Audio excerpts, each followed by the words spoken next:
All right, guys, welcome back to another review stream. My name is Mr. Trong, and I will be going over a bit of topic 4 today. We're going to be talking about covalent bonding, polarity, and VSEPR, valence shell electron pair repulsion, and talking about ways to kind of remember all this material and kind of review it and make sure that we're maximizing points, because I think this is a topic that is something the IB really stresses. You know, they always find a way to have you draw Lewis structures, draw polarities, explain the different physical properties, because all physical properties are really dependent on the IMFs between covalent molecules. And so that's what we're going to focus on today. And so I wrote 8:30 at the top here just because I'm trying to make sure I get the timestamps, because what I've been doing is, if you look at the info of each YouTube video, you'll see at the bottom I have timestamps for every single subtopic. And so if you don't want to watch the entire hour and a half video, which I don't blame you,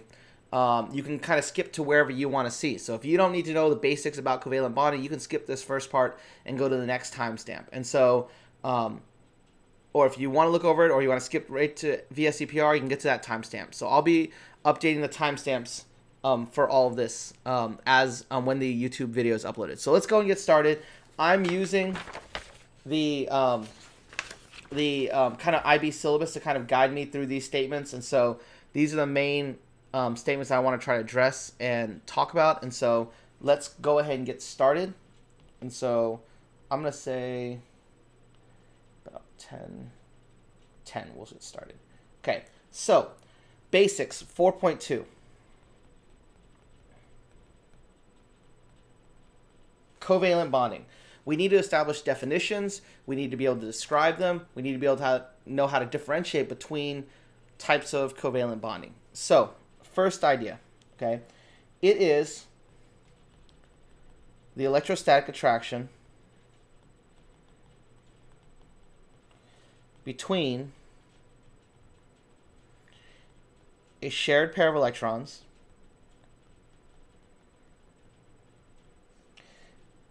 and the positively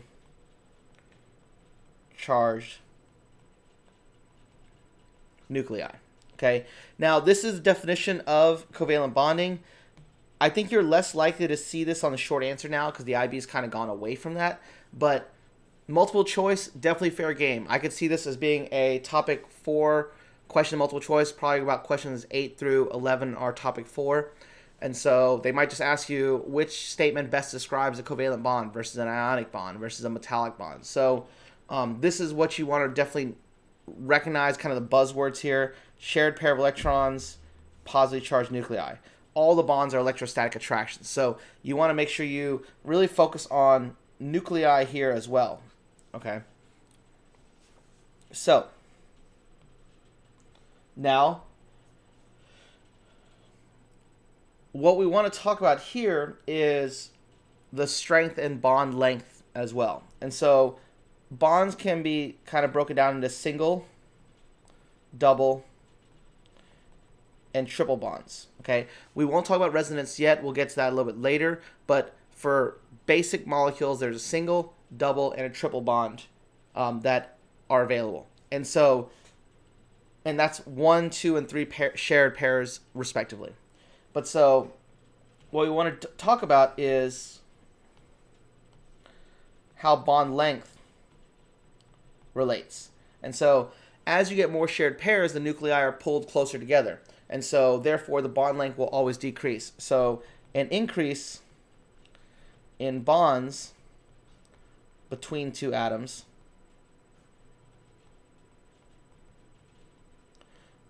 means an increase,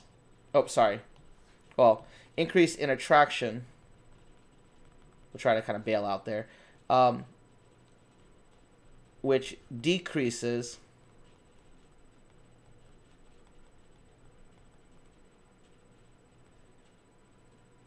bond length. Okay, so a triple bond is always going to be shorter than a double bond, which is always going to be shorter than a single bond. And those resonance bonds kind of fall in between there as well. So a 1.5 bond, which is kind of the half a double, half a single, fits in right between the single and double bonds. Along the same lines, bond strength, increase in bonds between two atoms means an increase in bond strength, which you notice from the representation of the measurement of bond energy or bond enthalpy.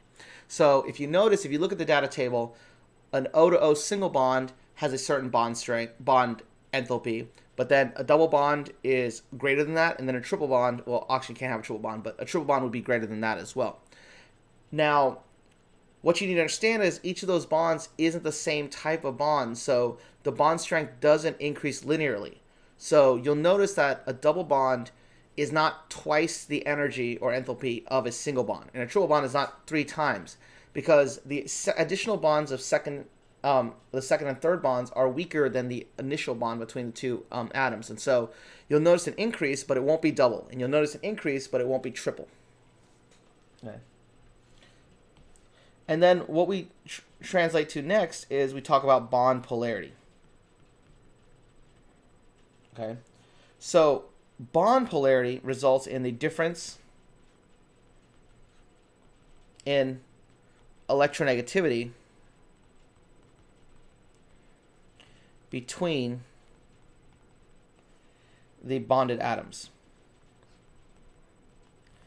And so in your data booklet, you will have a whole electronegativity table, which has a few other values in there as well, but it will have electronegativity in there. And your job to differentiate the bond polarity is to take the difference between the two electronegativities, or the absolute value if you're not making the larger number first. And so here is a similar chart to the one that you'll see in your data packet, but this one I just kind of had available, so I'm going to use this for this these notes here.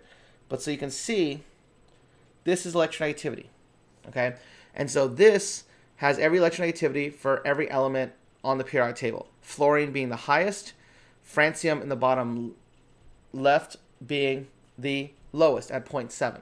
Now, notice the noble gases don't have bond electronegativities because they generally don't bond enough to really matter. Now, I think the data packet does have ones for xenon and radon because you can have somewhat of a covalent bonding with them, but for our purposes, we're not too concerned about that right now.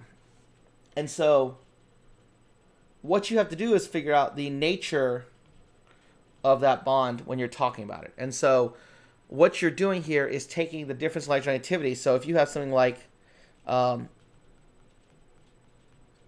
HCl, well, the electronegativity of H is 2.1 and chlorine is 3.0. So the difference in electronegativity is 0.9. Now, that difference in electronegativity tells you what type of bonding that you're going to have between those two atoms. The bigger the difference in electronegativity, the greater the difference in pull there is between the two atoms. If the electronegativity difference is 0, that means they share the electrons equally. But as the number gets bigger and bigger, one atom tends to pull the electrons toward its nucleus a little bit more, which creates polarity, which creates one atom being slightly more positive and one atom being slightly more negative. Now, eventually you get to a point where there's so much pull that essentially one atom can take ownership of the electron almost 100% of the time, and that's when you start kind of developing what's called that ionic bond, where there's a loss and gain of electrons. So what you need to understand is that polarity is on a spectrum, okay?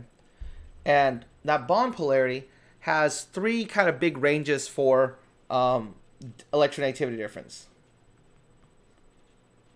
There's a difference of 0 to 0.4, okay? This we call nonpolar covalent bonding. So it's an equal sharing between two nuclei, at least a relatively equal sharing between them.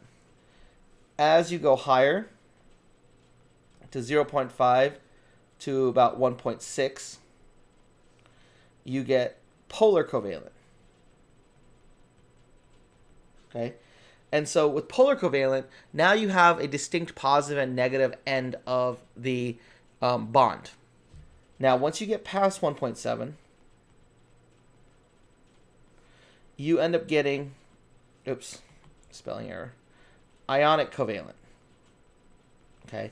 At this point, this is where you start seeing the formation of ions as opposed to more of a sharing of electrons here. Now, what you've got to understand is that this is a spectrum, and so it's not like as soon as you get 0.5, it's completely polar. It gets more and more polar as you go across, and then it transitions slowly into the next stage. And so nonpolar is the most here on this end, and then it transitions to kind of nonpolar here, becomes polar, transitions to more polar, and then eventually you get to polar, and then eventually you get to ionic, and then it kind of transitions that way as well. So there's kind of an overlapping of this. And so don't just think of it as a discrete, like distinct wall that just stops nonpolar. So it kind of transitions across. I don't think my illustration is that great, but you kind of get the idea that it's kind of just blending in between the three regions. So how do you represent that in your diagrams?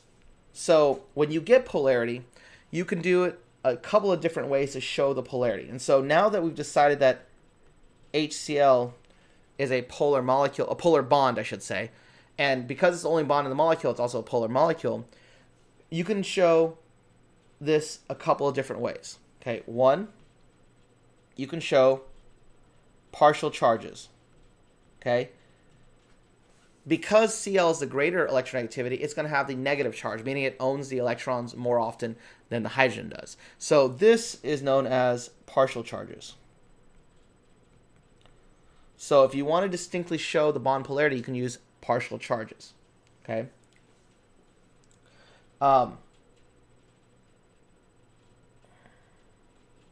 Let's see. You can also use vectors. So you can show that the electronegativity or the energy density, electron density, is going toward the Cl. So this always points to the negative end. And notice the plus sign that's formed here. That shows you that that side of the bond is positive. Okay, so you can do partial charges or vectors to kind of show that. You can also see vectors in molecular polarity as well. So these are two major ways to kind of show the difference in electronegativity. Okay. Questions about any of this? Okay, I'm streaming on Twitch, and so I'm kind of waiting for any questions about this. This is fairly general stuff. And so if there's any questions, please feel free to speak up. If I'm going too fast, let me know. But I think we've kind of gotten to a good point here.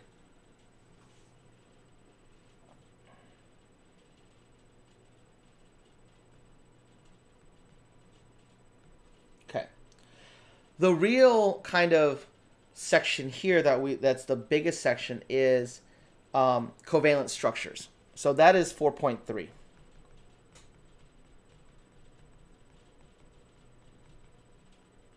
Okay, covalent structures includes all your Lewis structures, includes resonance, includes the characteristics of certain allotropes, and talks about VSEPR as well. So this one is kind of a larger section. I'll probably timestamp individual sections of this as well, because this is kind of the big chunk of the structures that you need to know about. Okay, so first thing, okay, Lewis dot structure. Okay. Shows all valence electrons in a covalently bonded species. Okay. Really want to emphasize that it shows all valence electrons. On the IB exam, if you're asked to draw a Lewis dot structure and you don't draw those valence electrons around the outside atoms in your molecule, you will lose a point. It's just one blanket point for getting those. And so don't lose that point just because you didn't want to draw electrons on there. Now, with inorganic, where you're doing structural formulas, it's less important for those. Okay, but in Lewis dot structures, the IB expects you to know that Lewis dot structure means all valence electrons in the covalently bonded molecule. Okay, so now for SL, the main concept here is understanding what's called the octet rule.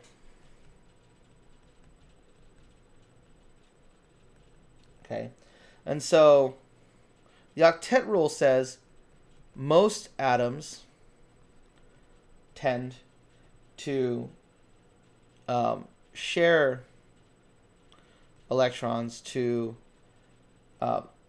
get to a total of 8 valence electrons.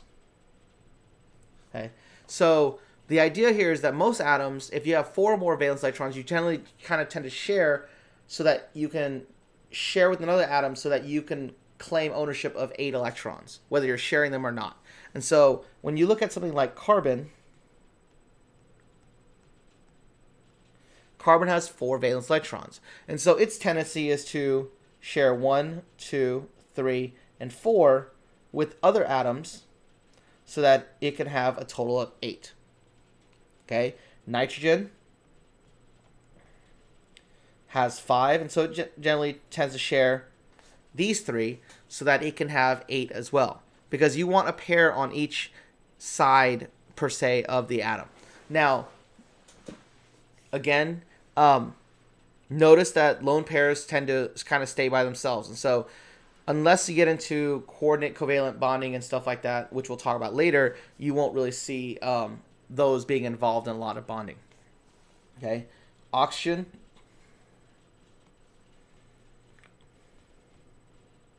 has 6, so it tends to bond twice.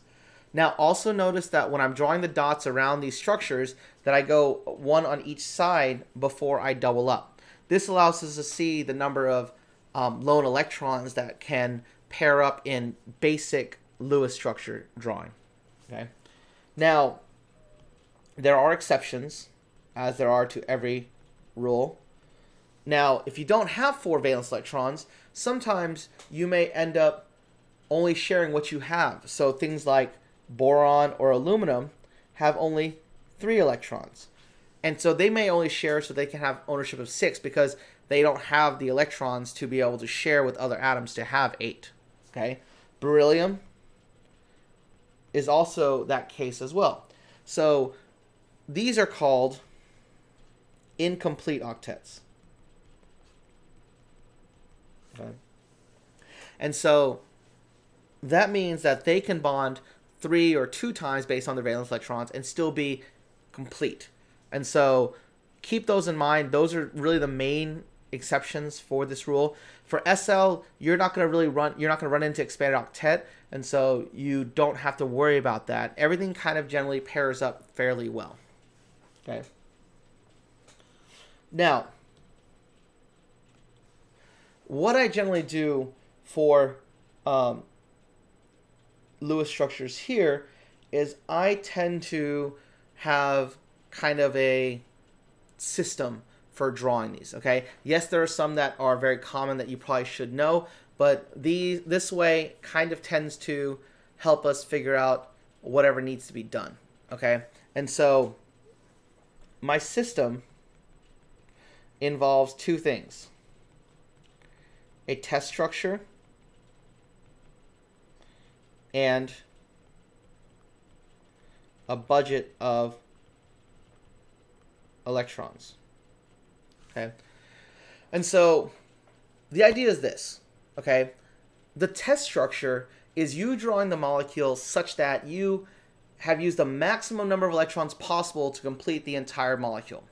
Okay, this is all hypothetical. It's all theoretical. It may not work. It's just the worst case scenario of how many electrons that you would need to have to make the molecule work. Your budget is how many electrons you actually have in real life. And the goal is to have those 2 things equal each other. Because if they do, then you know your structure is a possible correct structure. Okay, and so when I draw a test structure, okay, I'm going to note a few things. One, okay, all atoms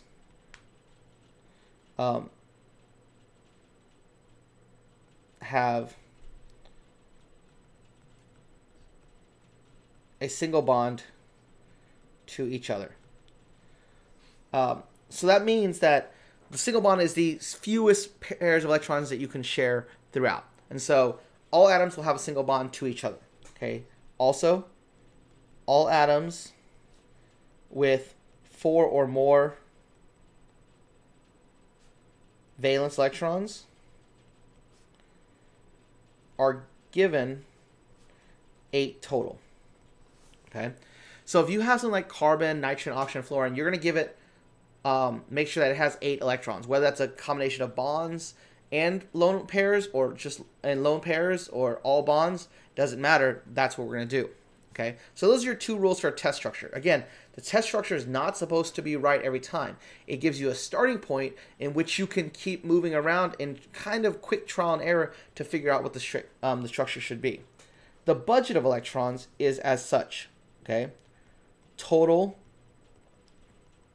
valence electrons of all atoms. Okay, then if you want, you can divide by 2 to equal the pairs of electrons you have, just so you don't have to count individual electrons. You can just count pairs to make things faster for you. And then lastly, you add electrons for a negative charge, and you subtract electrons for a positive charge. So if your species has a positive or negative charge, that affects your budget. A negative charge gives you an additional electron or more. If it's a 2-, you add 2 electrons. If it's a 3-, you add 3 electrons. If it's a 2+, you take away 2 electrons. 3+, you take away 2 electrons. Okay. For our purposes, your budget should always be in a round number, an integer. We're not going to deal with lone electrons and free radicals and things like that here.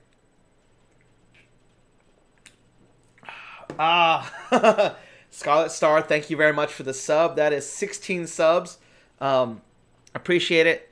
You are going to have a shout out on the YouTube stream because I'm not going to edit this out, but greatly appreciate the Amazon Prime sub, okay, which is free for anyone that has Amazon Prime to set up. Okay, so few practice structures here so you can kind of see what I'm saying. Let's start with some basic ones. Okay, the most basic one that I always find that helps me. Thank you for the cheers as well, Nuju7. But what I find is the best example of kind of how this all works is to do a structure like CO2. Okay. Now, C is always the central atom, so we're always going to put C in the middle. Okay. And so C will be in the middle. Oxygens will be around it. Okay. And this is my test structure. That's why I'm doing it this way. Maybe I'll make it in blue to match up what I was trying to say here. Okay. Okay. So I give everything a single bond to each other. And then I give everything a full octet, because carbon has 4 valence electrons, oxygen has 6. So we're going to assume that these all they get 8 to be complete. Now, this is not the correct structure. I'm telling you this right now. I know it, but it's a starting point, and then you go from there. So now you have to do the budget of this. CO2. 4 plus 6 times 2 equals 16 divided by 2 is 8 pairs. So your final structure needs to have 8 pairs. And the problem is this structure right here has 10 pairs. So what you do is you eliminate pairs that are by themselves to turn them into bonds so that both elements can have their octet, but you're reducing the number of pairs of electrons required. Okay? The analogy I give in class is, let's say you and a friend have the same shoe size, and you have 3 pairs of shoes, and they have 3 pairs of shoes, and y'all have pitched in to get 1 pair of shoes that you share. Okay? That means that that's 7 pairs of shoes, and you can each claim that you have 4 pairs of shoes that you can wear on any given day. Now, if you, let's say, you wanted to be able to claim that you had 4 pairs of shoes, but you didn't have 7 pairs of shoes between y'all. The way you do that is you'd share more pairs of shoes. So if you only had 5 pairs of shoes, maybe then you would each have 1 pair, and then you'd share 3 pairs, so you could all claim that you had 4. Both could claim you have 4 pairs of shoes. And so what you're doing here is you're adding bonds to get rid of individual pairs of electrons and represent them with 1 pair. And so that's kind of like the sharing of shoes. And so now that I have 8 pairs here, and I have 10 pairs here, I need to subtract 2 pairs. So the way I do that is I add bonds and take away the lone pairs that they replace. And so I would take away these to add a bond, and then take away this to add a bond. So my final structure looks like this, and it meets my budget, and all the bonds are distributed fairly equally. Now, in higher level, you may have other possible structures that you could have, but you'll have to determine which was the best one, and that's called formal charge, but we'll save that for later. And so here, every time you replace 2 lone pairs with 1 bond, you've decreased your test pairs by 1. So every time you have a difference in pairs between your test structure and your budget, that means get rid of 2 lone pairs, trade it in for 1 bond. Get rid of 2 lone pairs, trade it in for 1 bond. So I did that twice. I did it on each side so that it was fairly even, and then I get the structure of CO2, okay, which matches my budget, okay. Now, incomplete octets, we still have to kind of follow that rule. And so if we have something like BF3, okay, BF3, you have to remember that B only has 3 valence electrons. So according to our rule, we don't have to give it an octet. And that's where a lot of students make a mistake, because they always assume that everything has to have an octet. But B is one of those exceptions that you have to ignore its octet. And so you're just going to give fluorine an octet because it has 7 valence electrons. So when you do your budget, BF3, B is 3, fluorine is 7, times 3 is 24, divided by 2 is 12 pairs. So you should have 12 pairs in your test structure. And it turns out we already have 12 pairs. A lot of students will accidentally put that lone pair on the boron so that it has an octet, and then you're never going to find the right structure because you're going to keep adding bonds and stuff like that, and it's not going to make any sense. So it's really key that you remember that these incomplete octets allow you to draw structures without having an octet on everything. Okay. Now, where this leads to is, let's see, I'm going to drop this down right now so I can remember this, okay, is, here's an example of a structure, okay. Carbonate ion. This is one of the polyatomics that you should remember, CO3 2-. Now, let's follow our rules and do the structure, and you'll see how this is different than the other structures, okay. Carbonate, we'll put the C in the middle, O, O, and O. Again, everything needs to have single bonds, and since everything has 4 or more valence electrons, you give it an octet for your test structure. Okay. Now, when you do your budget, you do CO3 2-. So C is 4, O is 6 times 3, and then you add 2 because of the 2- charge. So then, therefore, that is 24 divided by 2. Yeah, 24 divided by 2 is 12 pairs. The issue here is you have 13 pairs because each oxygen has 4 pairs to its name, and then the carbon has 1 lone pair, so that is 13 pairs. Now, the rule of thumb is because you have 1 extra pair, you need to add a double bond somewhere. The problem is, no matter where you add the double bond, they're all the same type of atom, same oxygen atom. So, does it matter where you put that double bond? It doesn't. And so what it turns out to be is that when you have an issue where you can put a double bond in more than one place or not, in a structure that's the equivalent, that is called resonance. Okay, so resonance is more than one possible position for a double bond in a molecule. So with carbonate, we see that example because you could put the double bond here and get rid of a pair, or here, or here. So we don't get to really necessarily decide on that. And so what we end up doing is drawing resonance structures where we show each individual possibility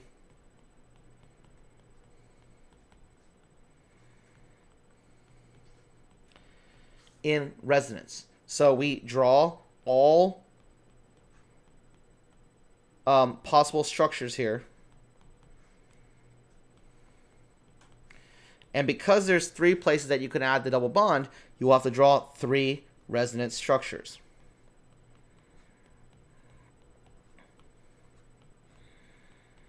Okay, so that's the way carbonate exists, in a resonance structure where the double bond rotates around all 3 different regions. Okay, and so that double bond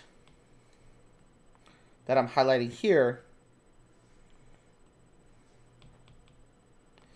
is a delocalized pair of electrons. And so what that does is that makes the bond value for each one greater than 1 but less than 2, because that one bond goes around 3 different locations. And so what happens is each bond is really worth 1 1/3 of a bond. So you'll see its bond strength, its bond length, and bond enthalpy represent something in between 1 and 2. A little bit closer to 1, but still you'll notice a difference in the values there because of that resonance. Okay? Carbonate is a great example of this. Other examples that I would know that are the most common examples on here are things like ozone. Okay? Ozone, when you do it, you end up with a structure that looks like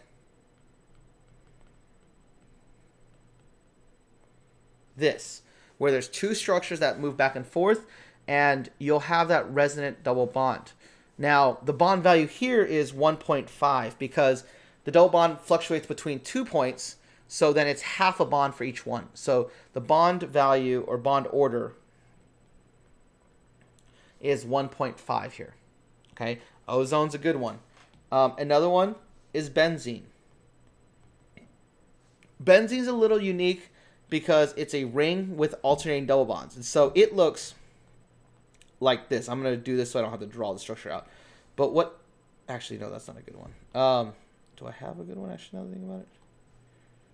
Because that shows the delocalization, but that doesn't actually show the structure of benzene. Maybe I don't. Okay, it's okay. So benzene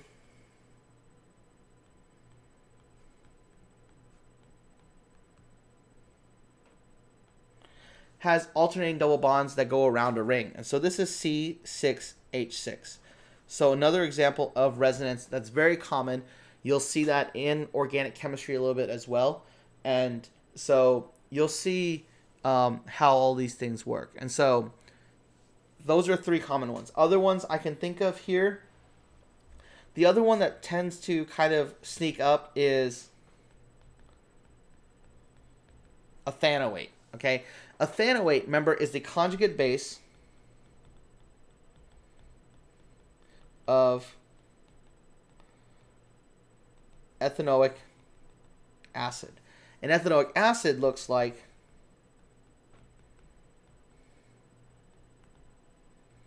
this. That's the ethanoic acid. When it loses that hydrogen,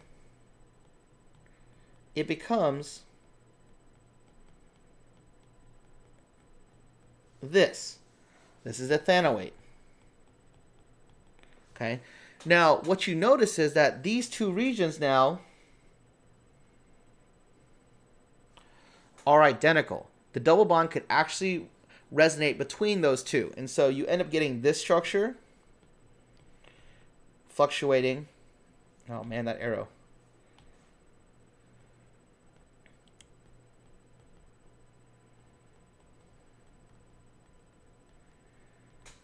Like this. So a ethanoate can have that resonance as well. Those are the four main structures I can think of: ozone, ethanoate, carbonate, and benzene. Those are the four major resonance structures that you have to be familiar with. Again, ethanoate is just an example of any carboxylic acid's conjugate base. As long as there's that C double bond OO on the side that's negatively charged, you'll have that. So don't just narrow it down to ethanoate. You could have a methanoate, propanoate, butanoate, whatever. You could still have that as long as you have that conjugate base of a carboxylic acid. And so really kind of important to identify that with resonance. Any questions about resonance that you'd like me to go over? Let me look at a chat for about 15-20 seconds to see if there's anything that comes up.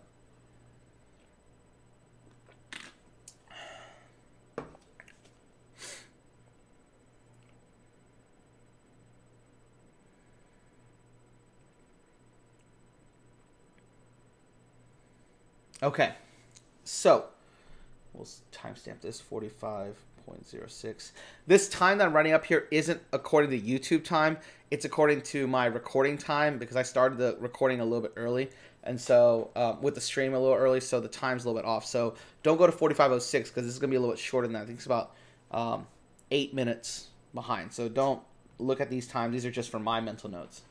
Okay, so now that we've kind of created structures, covalent molecule structures, we have to now look at how those molecules arrange themselves in three-dimensional space. And that is where VSEPR comes into play, or VSPER, depending on which textbook you look at. This is called valence shell electron pair repulsion. Again, it might be valence shell pair electron repulsion. It just depends on which textbook you read. And so what this says is that essentially valence pairs repel each other to a distance which minimizes repulsion. So this is where geometries come into play, because these atoms have a certain repulsion to them, and so they orient themselves so that the angles are maximized so that they're as far away from each other as possible. The rule of thumb is this, okay? The strongest repulsion comes from lone pair and lone pair. So if you have two lone pairs, they're going to repel each other the greatest because they have the greatest negative charge, and so they're the greatest repulsion.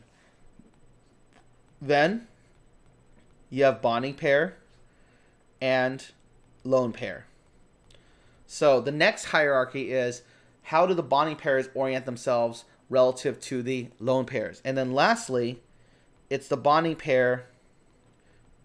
So the last thing you worry about is how are the bonded pairs of electrons oriented to each other. So that all dictates how the shapes work. Okay. Now, a couple of terms that I want to establish here that I'm going to use here is charge centers / electron domains.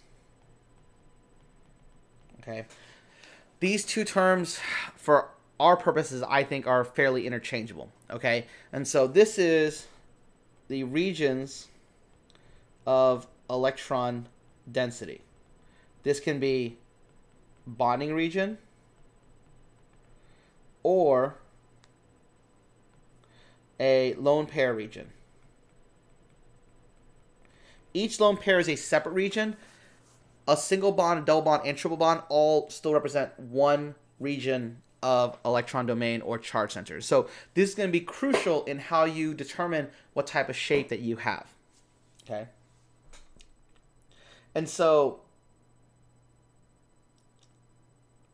the focus here is on the number of domains or charge centers that we have, and then how that affects the geometry. Now, there are two types of geometry. Okay. There is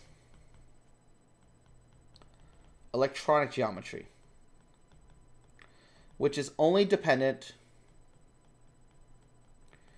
on domains. So it doesn't matter what kind of domain it is. It doesn't matter if it's a lone pair or bonding domain. They're all the same. So you don't treat them any differently from each other, and you have only specific shapes for them. Okay. The molecular geometry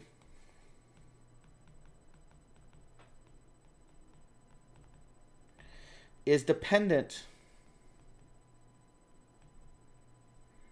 on differences in domains. So now the repulsion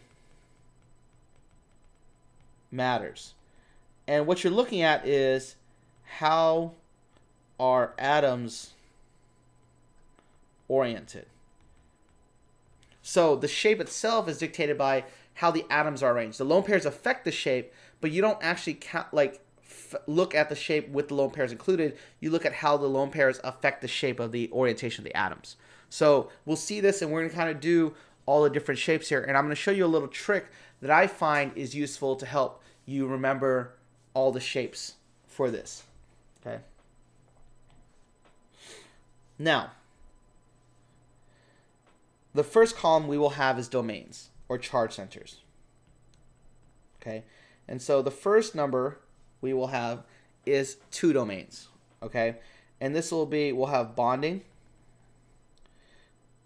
pairs, lone pairs, okay, electronic geometry, and then molecular geometry, and then angle. Okay, so we can kind of break this down into its categories. Okay, so a domain with 2, that looks something like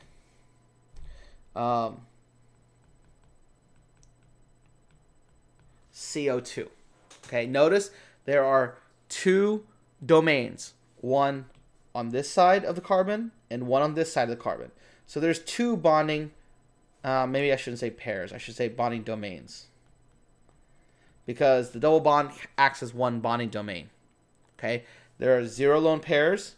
So if you look at this, the maximum way to orient the oxygen so that you maximize the angle and reduce the propulsion is 180 degrees. And so what does the shape of the molecule make if it's 180 degrees? You get linear. Okay. And then the molecular geometry is also linear. Okay.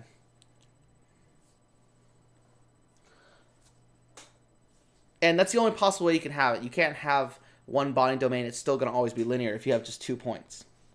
When you get 3 domains, then you start having the possibility of lone pairs that affect your shape. And so we're going to have 2 different shapes here. We're going to have one where our BF3 example, okay, which has 3 bonding domains and 0 lone pairs. Well, how do you orient 3 lines so that they're as far away from each other as possible? You do it in a triangle. And so you do 120 degrees between all of them. Okay? And this is called trigonal planar. And the molecular is trigonal planar as well, because there are no lone pairs to affect the shape. All of them are bonds, and they're all oriented around that central boron.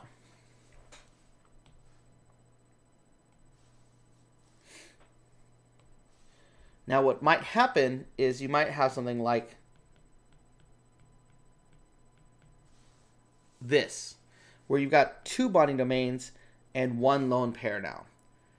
Because you still have 3 domains, your electronic geometry is still trigonal planar.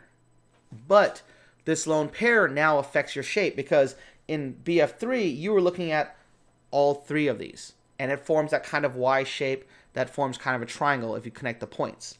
Here, you're only looking at this part, because a lone pair affects the shape on the S, but it doesn't actually participate in the shape. And so what you see is that repulsion downward. So that it can't be a line, it has to be at an angle. And so this is where you originate the name of angular or bent, because the atoms are oriented in a bent formation. And it is that repulsion creates a slightly smaller angle of 117 here, as opposed to the 120 that's present here.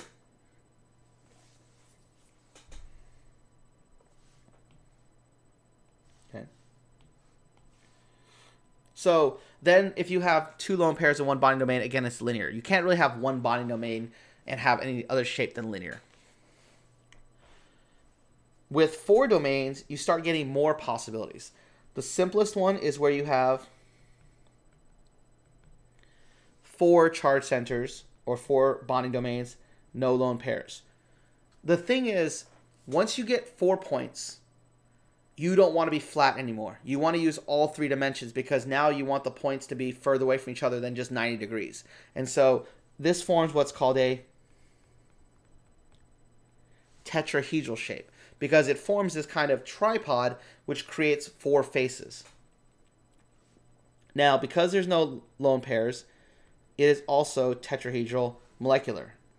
Now, I can't really draw it all that well here, but you kind of want to imagine it to look something like this, like a tripod in 3 dimensions where each face is equivalent.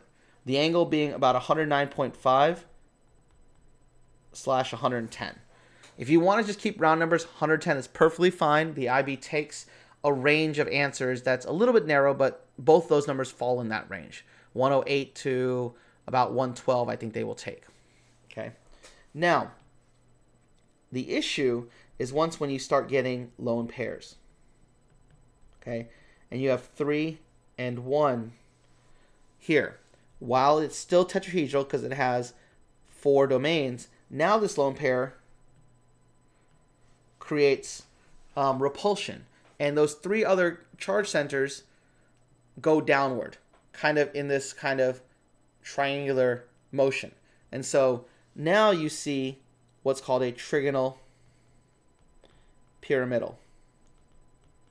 And the angle has decreased to about 107 degrees. Okay. Rule of thumb is every lone pair you get for an angle, you end up taking away about 3 degrees. I think that's a pretty good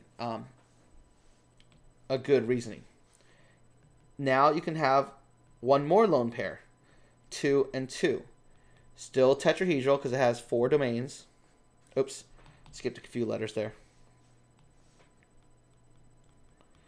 But now you have 2 lone pairs, and all you're left with is this part. And those 2 lone pairs aren't on opposite sides. They're on the same side and then pushing together away from the other things. And so you end up getting another bent or angular here, but this is a 104 bent or angular. So there are 2 angulars and bents, and they're different based on how many lone pairs there are. The more lone pairs, the more repulsion there would be, and that's why you get a 104 degree angle instead of a 117. The way I like to think about it is I like to draw 3 shapes on my paper. I have this shape,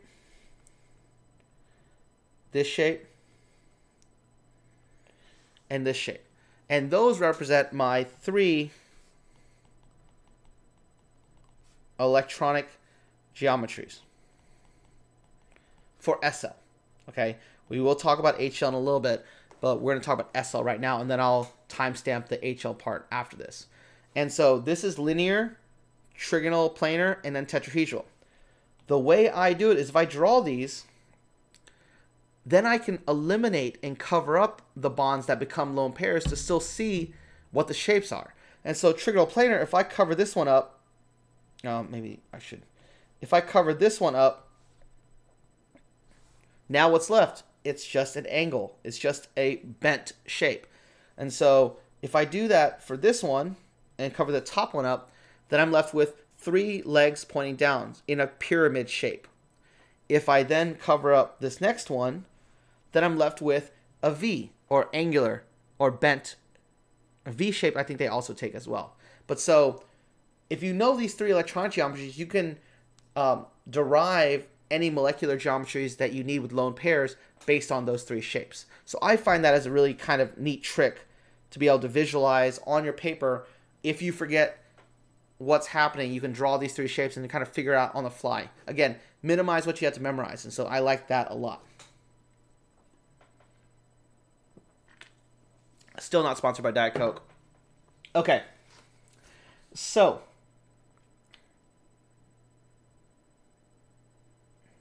what we'll do is now do a little bit of HL here with expanded octets to kind of make sure that we know what we're doing here. So cut here, this is HL, expanded octet, and shapes. Okay, and so with this, what we're looking at here is the idea that you can actually have elements that are then able to have 5 or 6 bonds on center. And so the requirements for that, so expanded octet requires, okay, 1, an empty D sublevel. And we'll talk about hybridization in another video, because I don't know if this one's kind of running long already, but you need a certain number of orbitals to be able to create bonding domains and lone pair domains. And so you, with S and P, you're up to a maximum of 4 domains. But so you need extra orbitals, and those orbitals you're going to get are from the D subshell. Okay, and you'll also need 5 or more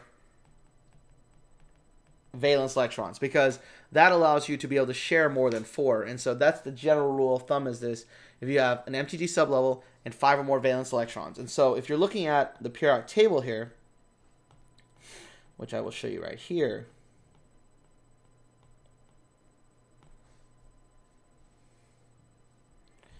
you're looking at essentially this section, actually, well, this section and down, and then this section and probably down. So you're looking at these elements right here, because they all have a D sublevel because they are on the 3rd energy level. Yes, I know they don't have any electrons in that D sublevel, but it still exists, and that's what's important. So even though it's an empty D sublevel, it still exists because the 3rd energy level is guaranteed to have a D sublevel. The 2nd energy level is guaranteed to have S and P. The 1st energy level is guaranteed to have just S. And so even though there's no electrons there, it's still present, which allows it to use those orbitals. And so the most common ones you'll see are P, S, and Cl. Okay. Now, the reason why I taught the way you do budget and test structures is because it applies to every single molecule. And so expanded octets included as well, because when you get something like, let's say, PCl4 minus 1, okay, you're going to draw your test structure.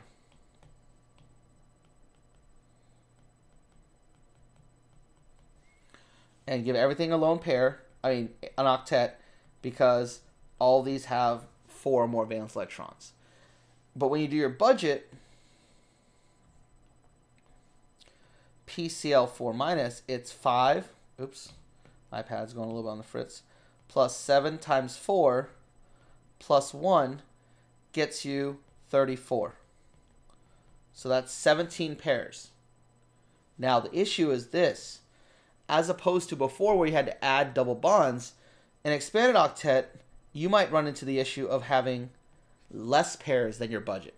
And the way you work around that is you add a pair of electrons on the central atom until you get to the right budget. So here, notice with expanded octets, you might run into the opposite problem where you don't have enough pairs, and the default is just to put that pair on the central atom. That works every time. So anytime you have an extra pair that you need to add on because your numbers don't match, you just put it on the central atom. Okay, and so that's why I like the budget and test structure, because it works for every single type of molecule. You don't have to try to pair up electrons or try to circle them and then like have to do one way for the SL ones and one way for the HL ones. I don't know. I just don't see that as the optimal way to do it. Minimize what you have to memorize. That's my philosophy when it comes to a lot of this stuff. Okay. Now, what that leads us to is additional VSEPR shapes that you have to know. Okay. And this is where you branch out into the domain of 5 charge centers. Okay. And we'll try to give you an example of each of these so you can kind of see what we're talking about here. But 5 would be like PCl5. 5 chlorines bond around 1 phosphorus. And so, oh man. So bonding domains, 5. Lone pairs, 0. Electronic geometry. Oh man, I don't know why it keeps doing that. Molecular. And then angle.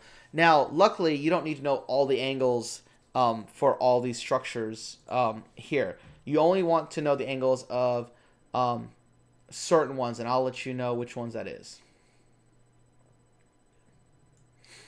All right, so this one is called trigonal bipyramidal, because what you have to imagine is you're using a trigonal planar and bisecting it with a perpendicular line to create those 5 points. So you see something kind of like this, but in 3D, so you want to see one going up and the Y being sideways. Okay? And so you kind of see that. If you remember from organic, you'll see the wedge and dash model like this to show that it's going away and coming towards you to show that 3-dimensional shape. Okay? Now, the molecular is also trigonal bipyramidal, and the angles are 90 and 120. 120 being here, and 90 degree being there. Now, PCl4 -1, I gave you as an example before, has 4 bonding regions and 1 lone pair. Okay, so still trigonal bipyramidal.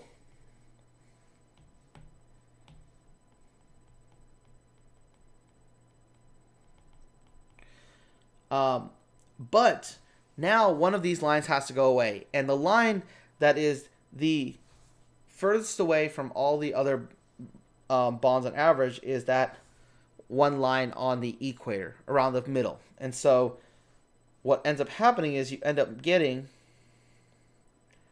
a shape like this. And if you turn it sideways, you'll see better what the name is inspired by. And that is seesaw or sawhorse. Now, you don't have to know the angles specifically for this, but because of that lone pair that's up there, your angle is going to end up being a little bit less than 120 and a little bit less than 90 between the bonds. Now, yes, the lone pair up here actually creates a bigger bond angle at the top of this line right here, but I don't think that one shows up as often there. Okay. Now, let's see. Trying to think of which one I used for this afterwards. And so, let's see. I think XE03 works. Hold on a sec. 8, 18, that's 26. That's 13. No, that's not right. Oh, I should have come up with these shapes. I didn't think I was going to do this far. Oh, I know which one. ClF3. Okay. Turns out ClF3 has 3 bonding regions and 2 lone pairs. Okay, and so what you end up getting, still trigonal bipyramidal, but now you have to eliminate another oh,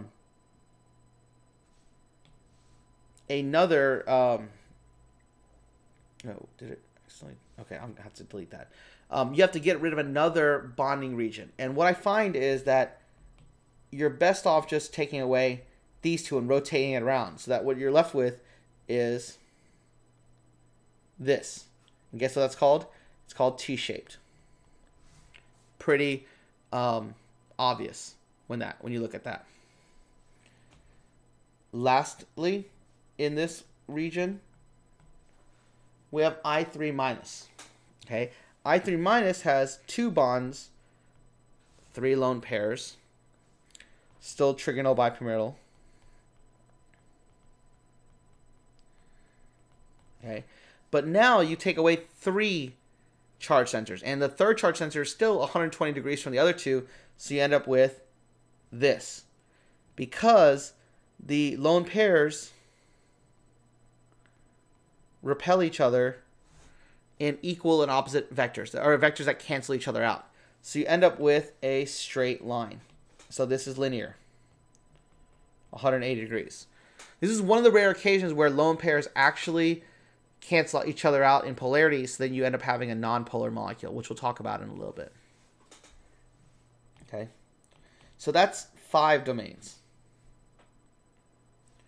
6 domains ends up with SF6, which is 6, 0, and this is octahedral.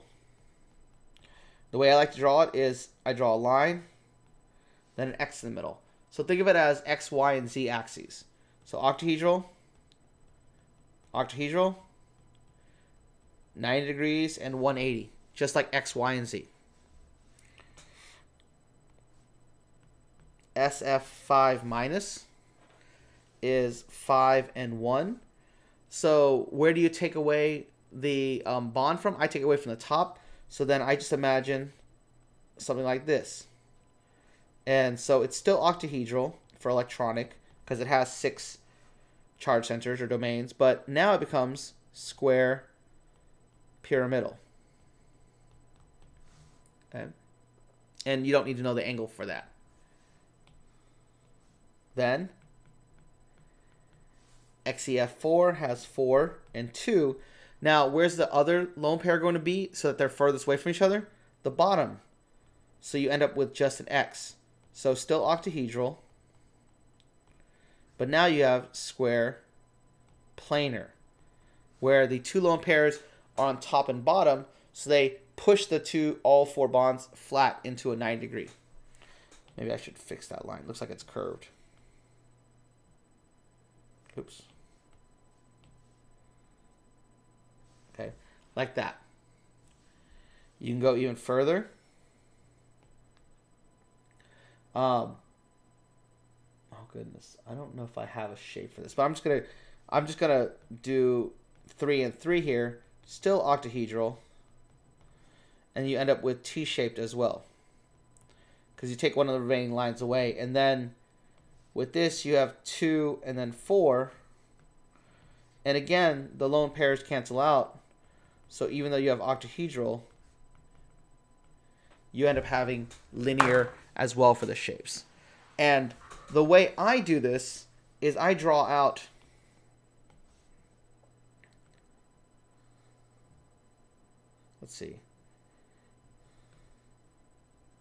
I draw it sideways so it's easier to see on this. So this one and this one. Those are my 2 electronic geometries. Now I can cover up them to see the shapes. And so what I do is I cover up 1. That's my seesaw. Cover up 2. That's my T-shaped. Cover up 3. That's my linear. Here, cover up 1. The top one, square pyramidal. Cover up the bottom one. That's square planar. Cover up the next one. That's T-shaped, and then cover up this one. That's linear. So instead of having to memorize all these shapes, which I don't really suggest you do, just learn your electronic geometries and then do work from there to figure out the rest of the shapes. Okay. Now,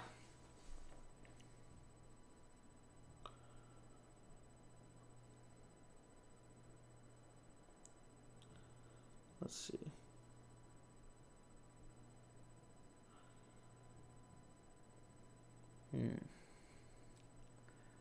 Let's see.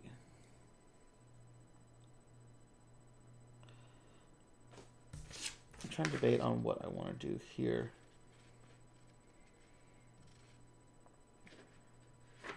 Okay. I think what we'll finish up on is molecular polarity and then IMFs. And so we'll kind of do that. That'll take us probably about 15-20 minutes, and then we'll call it a day.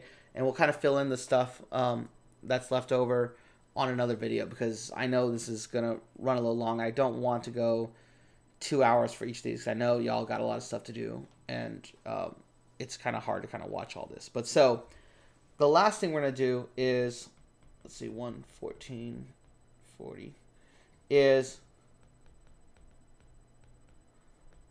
molecular polarity. Okay. And so molecular polarity has to do with, does the molecule itself have regions of negative and positive charge, partial. And so you have to factor in two things for this, okay? You have to look at your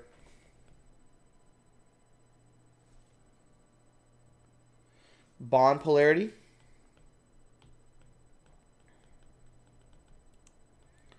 and the molecular geometry. It's not enough to just look at one bond polarity. You have to look at how the bond polarities are distributed throughout. And so if you see something like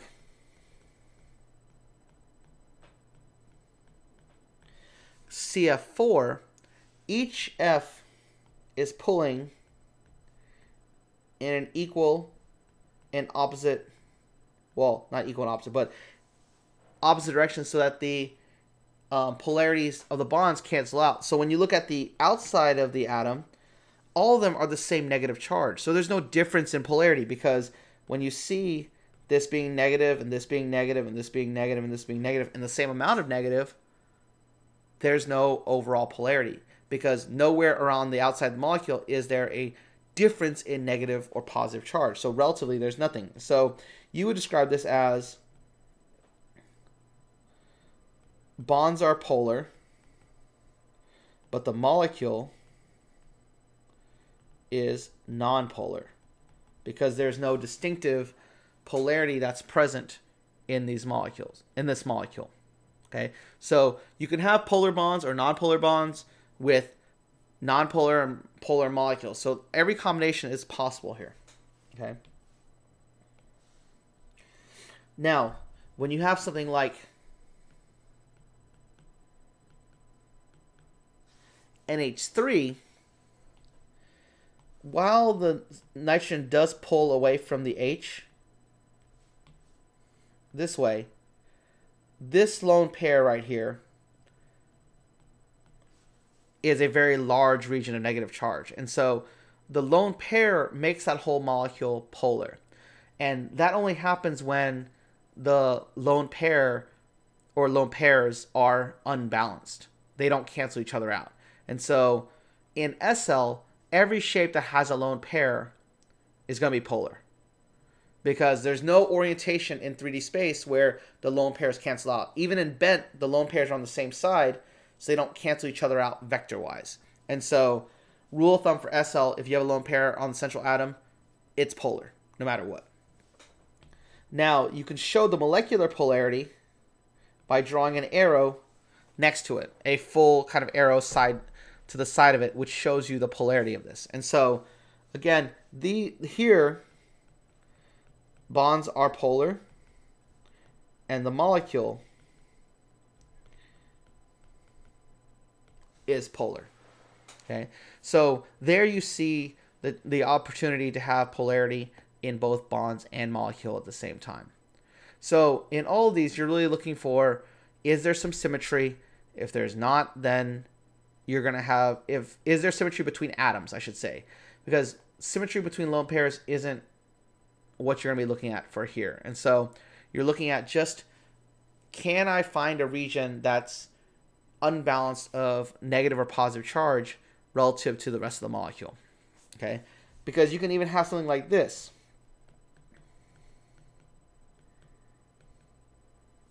Okay, this F pulls more greatly toward it than the hydrogens.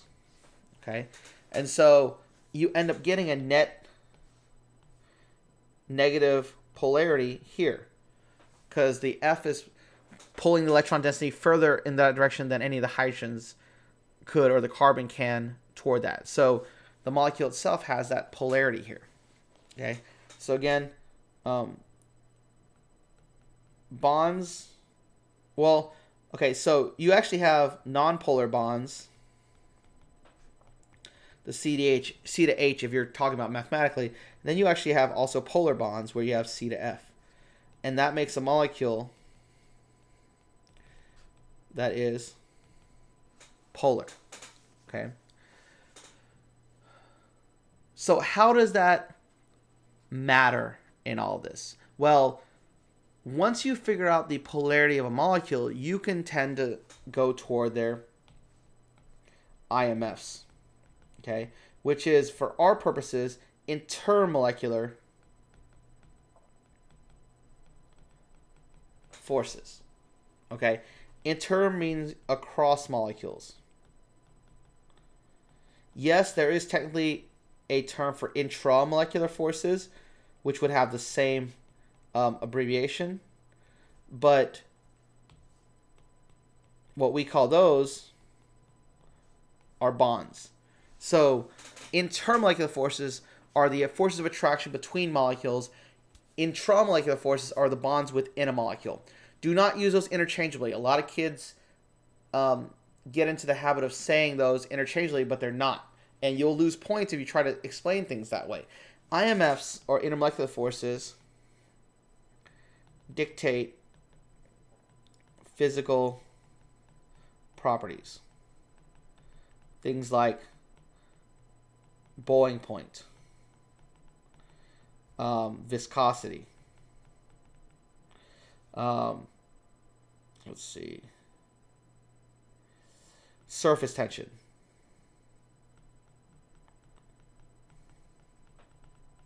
Things like that. So forces or properties that depend on the strength of the attraction, IMFs dictate that. And for covalent molecules, you have three major categories of intermolecular force that you have to know. Okay. The first one is one that is present in all covalent molecules, and that is London dispersion forces.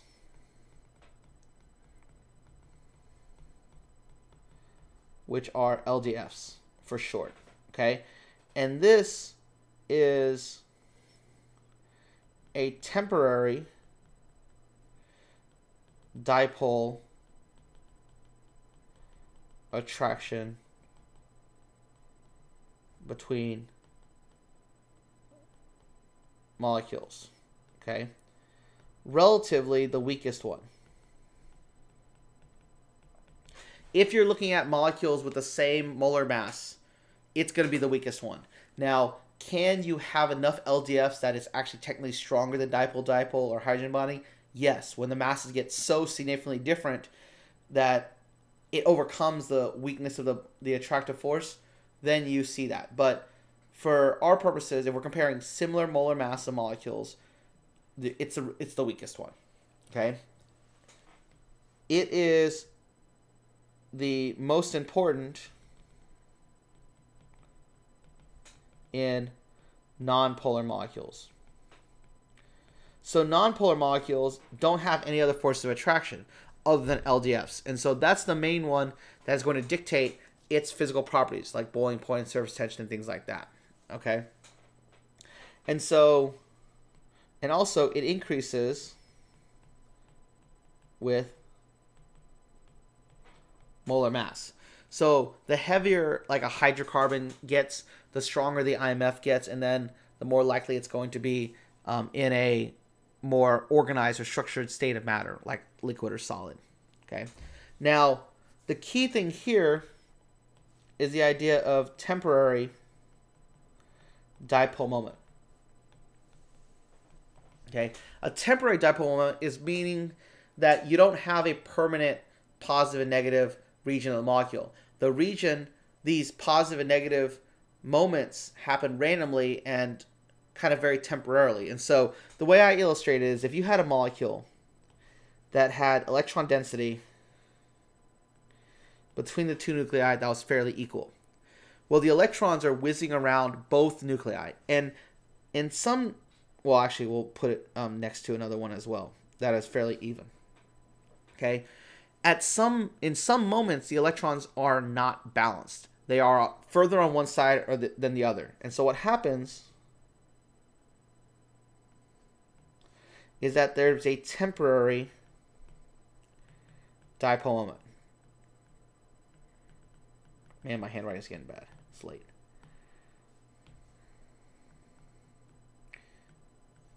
Okay? And that temporary dipole moment causes the next molecule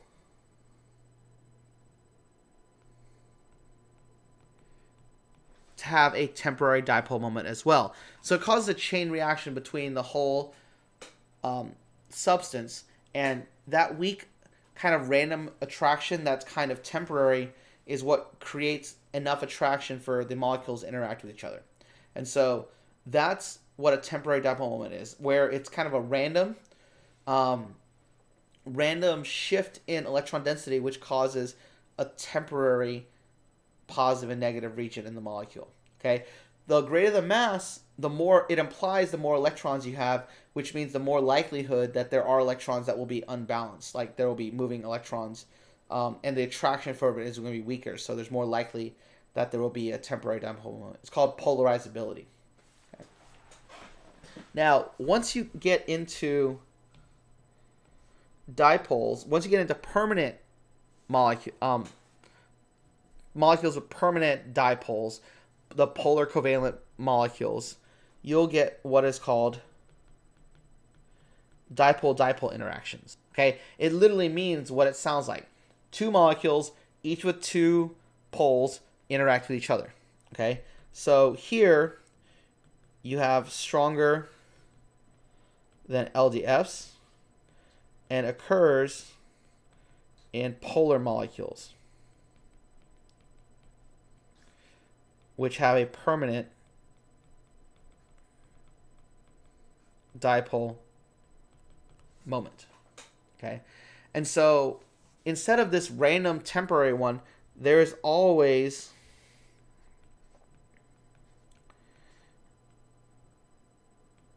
a positive and always a negative region in the molecule. So there's always this force of attraction that happens between the molecules. So you don't have to depend on it randomly happening. It's a fixed and permanent position that there's always attraction.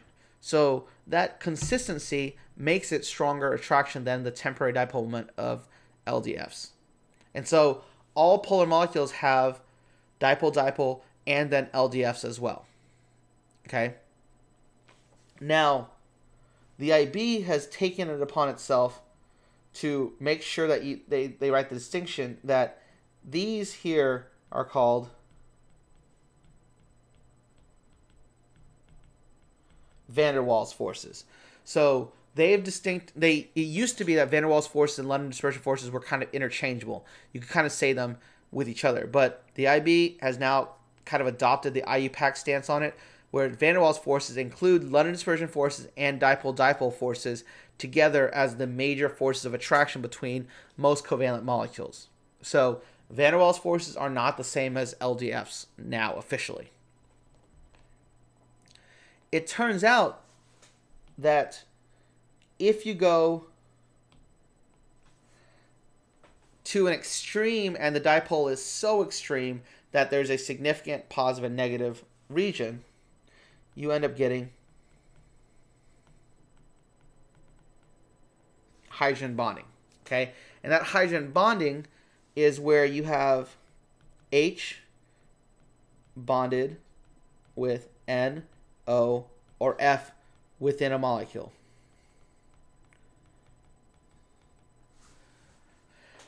I say it this way because when you're trying to identify hydrogen bonding, usually you're looking at one molecule and you're assuming a pure substance. So if that molecule has the H bonded NO or F, you know the other molecule it's interacting with will have it, so there will be hydrogen bonding. And so you want to look for an H bonded NO or F because this has the greatest electronegativity difference for polarity sake.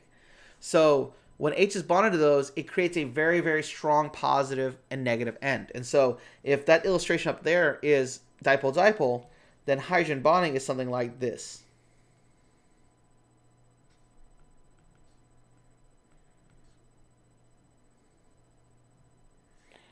I had that, and then like that. A distinctively large polarity difference because that hydrogen versus that fluorine, or hydrogen and that fluorine, there's such a big electronegativity difference, it's almost as if it's like an ionic bond. And therefore that force of attraction that we're describing here is almost like a covalent bond. And so they call it hydrogen bonding, even though it's kind of a misnomer because I don't really like the fact, because students think that it's an actual bond, but it's strong enough to act like a bond, but it's not a bond. It's still a force of attraction. Okay. And so that's the main idea with this. And one of the things I've seen the IB do is they'll have you draw something like NH3 and show that interaction. So you'll see like NH3 like this, and then another NH3 like this. And this is a covalent bond. The bond between the nitrogen and hydrogen in this. This is hydrogen bonding between two molecules. And each molecule has a distinct dipole that allows that to happen. So you have that interaction between the two very, very polar molecules. And so just make sure you have the distinction between what hydrogen bonding is versus covalent bond within a molecule. Okay. Now, with this, we're going to talk really briefly about properties. And so what you want to think about is, again, IMFs dictate properties. Okay. And so what you see is the idea that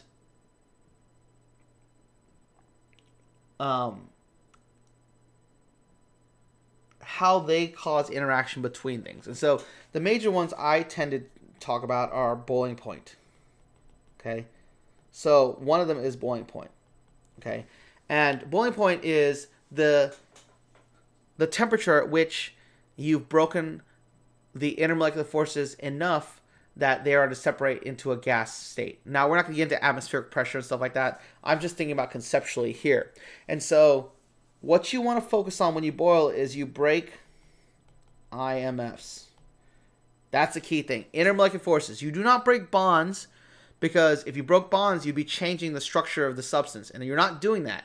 You're just separating the species from each other. Like when you boil water, you're not breaking bonds. You're breaking hydrogen bonding attractions, which allow H2O molecules to separate from each other and then form steam. The H and the O bonds within the molecule are perfectly intact. You're not changing it into something different. So stay away from saying breaking bonds, because breaking bonds is a chemical reaction. Breaking IMFs is a physical change. Okay? And so the stronger the IMF, the higher the boiling point. Okay? Volatility. Okay? How easy it is vaporized.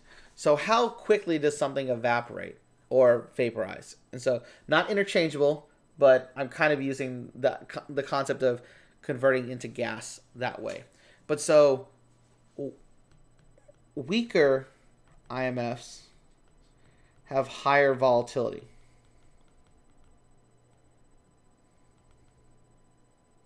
Okay. And so weaker IMFs mean that they're able to evaporate more easily because the attractions are so weak on the surface that they're able to escape relatively easily. Okay. Another one that I want to talk about is solubility really briefly, and then we'll call it a night. Okay.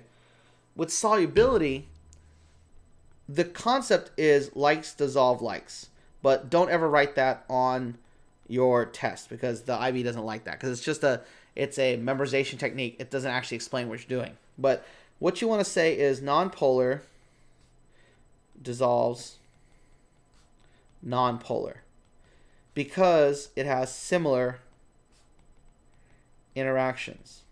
Okay?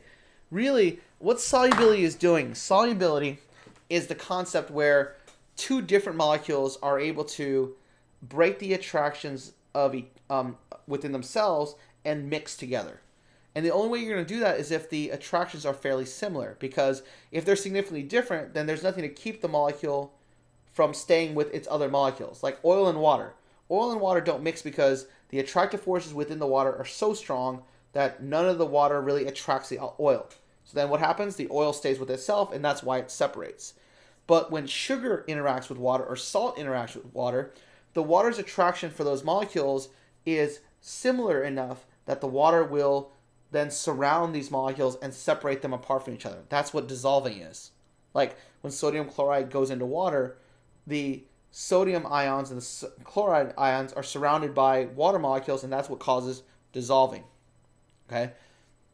But, and so nonpolar things have that same interaction as well. So, like, if you want to remove nail polish from your fingernails, use acetone, which is a relatively nonpolar substance. And nail polish is nonpolar as well, because if it were polar, then whenever you wash your hands, it would dissolve off your fingernails. And so the nonpolar substance there needs something that's nonpolar to remove it, because then the molecules can actually interact with each other and then dissolve and break apart. And so those are the kind of three major properties that you want to think about with IMFs. Yes, there's surface tension and capillary action, things like that, but those are the three main ones that you kind of end up talking about for the most part.